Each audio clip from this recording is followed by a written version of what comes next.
Kyler Murray was an elite high school talent. Texas high school football fan and have not heard of Kyler Murray, I'm sorry, but you're not a Texas high school football fan. A national phenom at quarterback. And a stud baseball player. Actually, not just a stud, he was an MLB prospect. Kyler had the type of hype that comes with a generational talent. Not just at one sport, but at two. He won the Heisman Trophy at Oklahoma in stunning, historic fashion, and then became the first athlete ever drafted in both the first round of the MLB draft, the Oakland Athletics select Kyler Murray, and the NFL draft. The Arizona Cardinals select Kyler Murray. His talent was undeniable. Ultimately, as the number one overall pick in the NFL draft by the Arizona Cardinals, Murray chose football. The decision seemed like a simple one. Immediately would play at the big league level in football versus having to wait for baseball and a more immediate payday. The choice to go with football? Probably a correct one. His athleticism and dual threat ability are some of the best we've seen. He's got explosive acceleration, a quick release, and an uncanny ability to create outside the structure of the play, not to mention a cannon for an arm.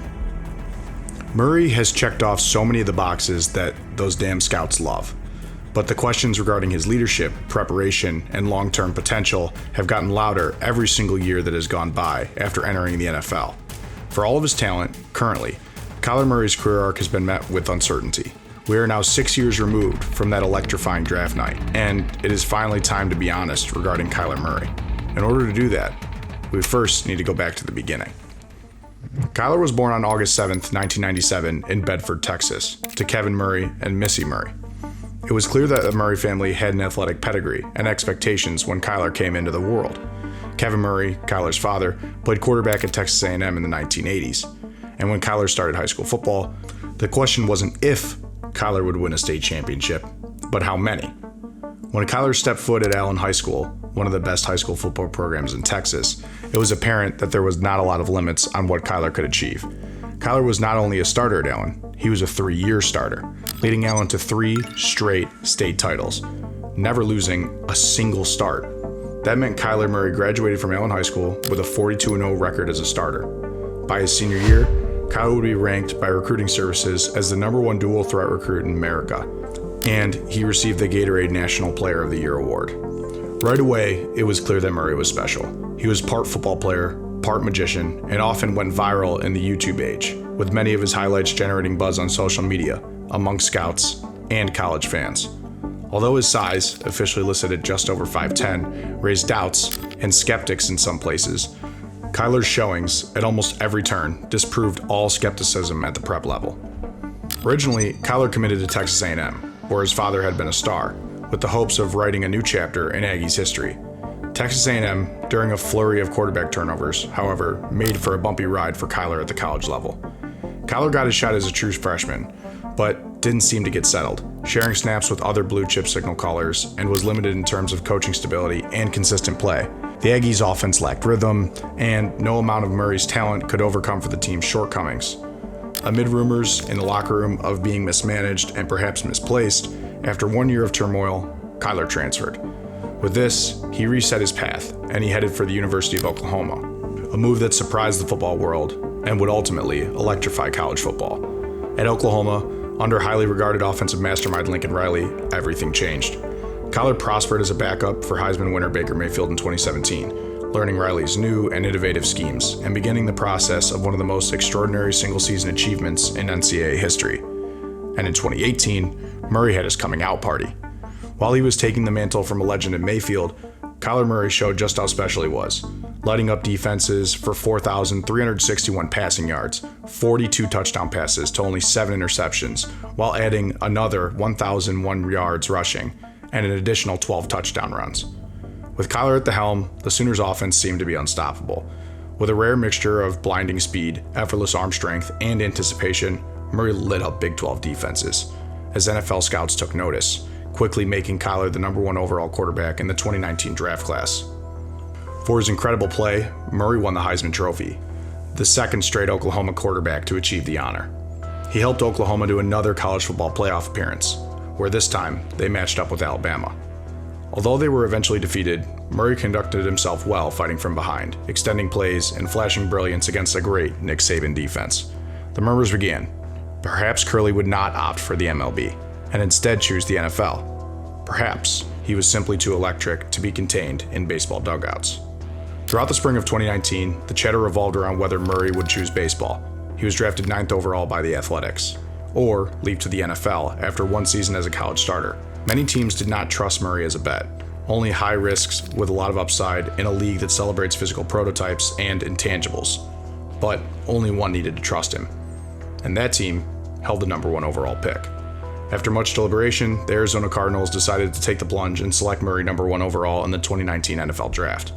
Murray became the first player to be drafted in the first round of the MLB and NFL draft. The Cardinals committed even further by pairing Murray with newly appointed head coach Cliff Kingsbury. It did appear to be a bold risk, and there were incredibly high stakes from the start. Kyler's rookie campaign was, for lack of better words, a flash. He took over a Cardinals organization which just wrapped up a 3-13 season and breathed life, speed, and playmaking ability into a dormant offense. He threw for 3,722 yards, with 20 touchdowns to 12 interceptions, while also rushing for 544 yards and an additional 4 touchdowns. His improvisation in the pocket broke defenders. His mobility extended plays, and every week we caught a glimpse of a new and jaw-dropping athletic ability. He broke Cardinals rookie records, won the AP NFL Offensive Rookie of the Year, and instantly showed the Arizona front office's decision to draft him was a correct one. There were certainly hiccups, a few misreads, a few ugly turnovers, and some less than below average deep ball accuracy. The momentum was clearly there. Coaches and teammates praised his confidence and competitive fire. For so many fans, it felt like the very beginning of something very special. In year 2, the slate of Kyler Murray's stardom continued to ascend. The Cardinals acquired all-star receiver DeAndre Hopkins, and with him, the offense looked as explosive as any in the league. Kyler threw for almost 4,000 yards and 26 passing touchdowns, along with 11 rushing touchdowns, becoming one of 3 players in league history to have 2 seasons of at least 3,000 passing yards and 500 rushing yards.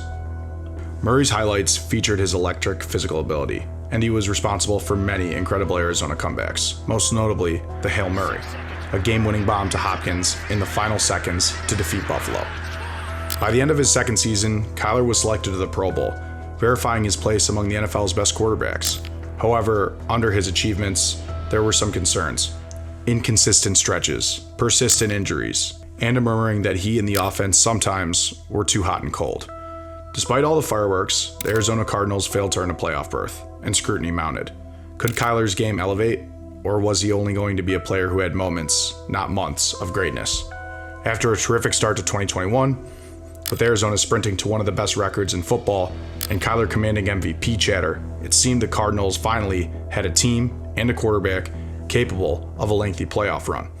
What is up, everyone? Have some super exciting news today. We recently partnered with the Arena Club and are opening a $250 card pack right here live on the video. I've been collecting cards my entire life with my dad, but have never done it digitally, so super stoked to do this. And because we partner with them and they're sponsoring us, we get a special discount code for all of you to open up packs alongside us. Use code FTF, you'll get 20% off a slab pack just like this or any card on the website. Anyways, let's get straight to it. Let's see what we got, what we're gonna get. Yo, JJ McCarthy, PSA 10 too, that's sick. So this is my showroom. I think anybody can come on and check out my showroom and see what cars I have in it. I think Derek Jeter is the founder of this company. He's got his own showroom. Big Justice has his own showroom too. It's a super, super cool way to see what cars all your friends have and trade with them. Thanks, everybody. The Cardinals were 7-0 and held the best record in football. And then, all at once, it came crashing down. An ankle injury knocked Kyler off balance, disrupting the offense. He would miss the next 3 games, and the Cardinals started to sputter. When Murray was able to return, his performance was sporadic. There were some magical plays reminiscent of the Kyler we knew, but there were also a lot of rocky moments against more formidable defenses. Despite the struggles down the stretch, Arizona remained only 1 game back of LA for the NFC West heading into their final week, needing a win and an LA loss to win the division. The Rams did their part, losing to the Niners, yet the Cardinals were not able to uphold their end of the bargain, losing to the Seahawks 38-30. The Cardinals did reach the playoffs, their first since 2015, but their loss in the wild card round against the Rams was embarrassing, and Kyler's performance received more blame than it ever had before. The leadership questions resurfaced, and people in and out of the organization questioned Murray's preparation, communication, and ability to lift his team in important moments. For the first time, there seemed to be a sizable group in the fan base and many prominent national media figures who questioned whether there was something fundamentally missing from Murray's tool belt. The questions were centered around his preparation and dedication to film study. With that, year 4 brought its own chaos. In the midst of unrelenting performance and leadership scrutiny, Kyler endured his most public controversy, a mammoth contract extension exceeding $200 million, with over $160 million guaranteed.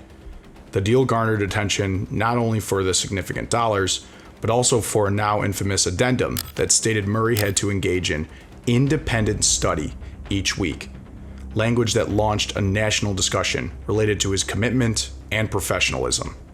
Kyler, of course, pushed back against the disrespectful narrative, but it was too late. The video game jokes, stories of him being underprepared, and questions surrounding his reported aloofness dominated NFL narratives. Teammates advocated for him, but the perception continued. Is Kyler a real franchise quarterback, or a uniquely talented athlete with critical flaws in focus and leadership? The product on the field mirrored the distractions. Arizona came out fast, but collapsed hard, with Murray's stats plateauing and injuries limiting his overall effectiveness once again. The signs were too loud to ignore by 2022. Murray's season was prematurely cut short by a torn ACL, just as he began building chemistry with an entirely remodeled receiving corps. This all came without Hopkins. Among many doubts, he ended the 2022 slate with just 2,368 passing yards and 14 touchdowns in 11 games, as the Cardinals gutted everything out to another disappointing season and failed to make the playoffs. Off the field, the news cycle had become increasingly fixated on reports of friction between Murray and his coaches, his late-night gaming, and apparent division in the locker room. Many analysts wondered aloud as to whether the Cardinals might have created a monster with such a high-dollar contract, and wondered whether it was possible to build around Murray's unique skill set. For his part, Kyler was an enigmatic public figure, at times defiant at his press conferences, at other times contemplative, insisting he was being misinterpreted, but not showing anything materially different in terms of outward behavior or self-reinvention. The distance between talent and impact felt at all times the widest it had ever been. Fast forward to the latest season, and the questions only intensify. Murray, now in year 6, was able to finally complete a full season, but with some inconsistent results. Statistically, he was top 13 in attempts, completions, yards, and touchdown passes, but the nuance of the moment betrayed the production. There were too many variables working against him in terms of how the season played out. A really conservative offense, a thin cupboard, which included rookie Michael Wilson and a struggling Marvin Harrison Jr., and sporadic offensive line production. Murray's accuracy was still very good. He finished 7th in the league in completion percentage, but the average depth of target dropped to 7.1 yards, one of the lowest for starting quarterbacks. His legs remained a weapon, generating an impressive 572 rushing yards and 5 touchdowns, but the explosive runs from his younger years seem like they are coming fewer and further between. When the smoke settled, Arizona again missed the postseason, and national dialogue turned. Had the league figured out Kyler Murray? It is not for a lack of effort on their part. The Cardinals have tried everything to pull the most out of Murray, from new offensive coordinators and head coaches to completely new receiver rooms and many detailed alterations to scheme. They've tried it all. Yet, at the same time, all of these changes are definitely detrimental to a young quarterback's development. However, at some point, it was seemingly clear that none of it had mattered, for the same problems remained, including Murray's tendency to hold the ball for too long, timing breakdowns that wreck drives, and a seeming inability to find a rhythm for long periods of time.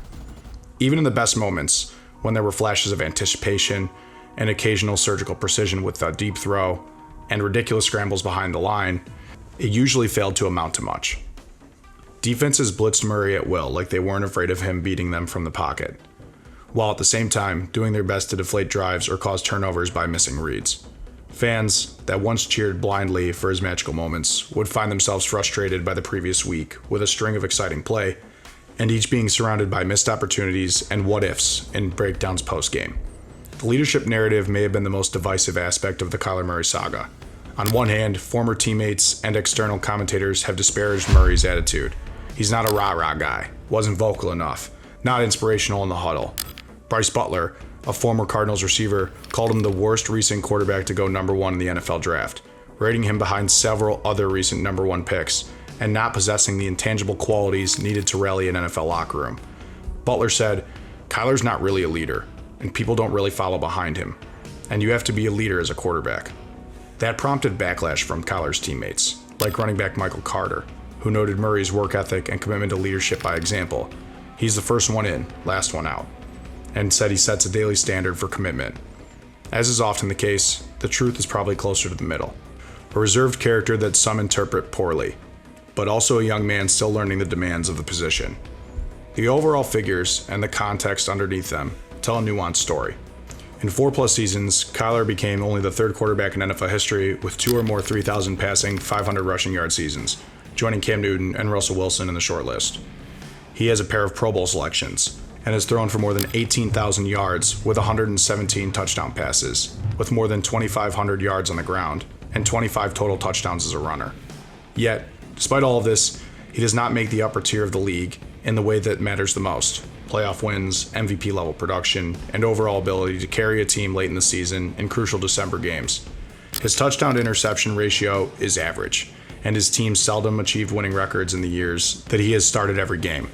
Advanced metrics characterize both strengths and weaknesses: top 5 completion percentage, yet a lower average target depth, and red zone efficiency. His career is, statistically, a study in contrasts: brilliant but not dominant, consistent in lumps, at times, but never over a full season.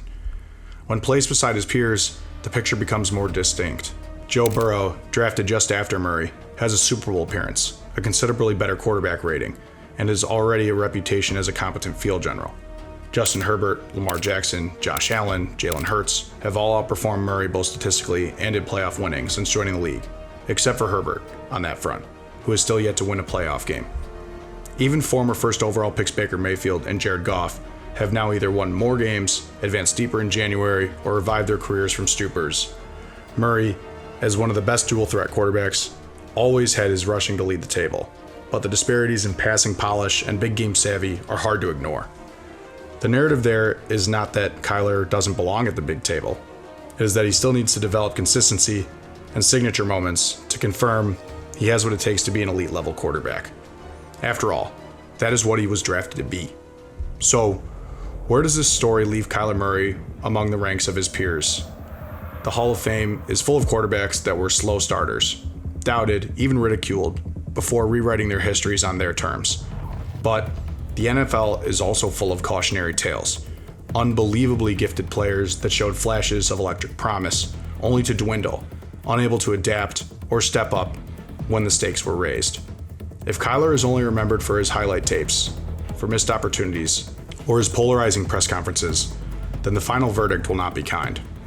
If, however, he somehow finds a way to marry the will with the talent, to rise in adverse situations rather than yield to them, then there would still be a chance to move from being scary talented to scary effective. For now, one thing rings true. Kyler Murray remains one of the most enigmatic quarterbacks in the history of the NFL.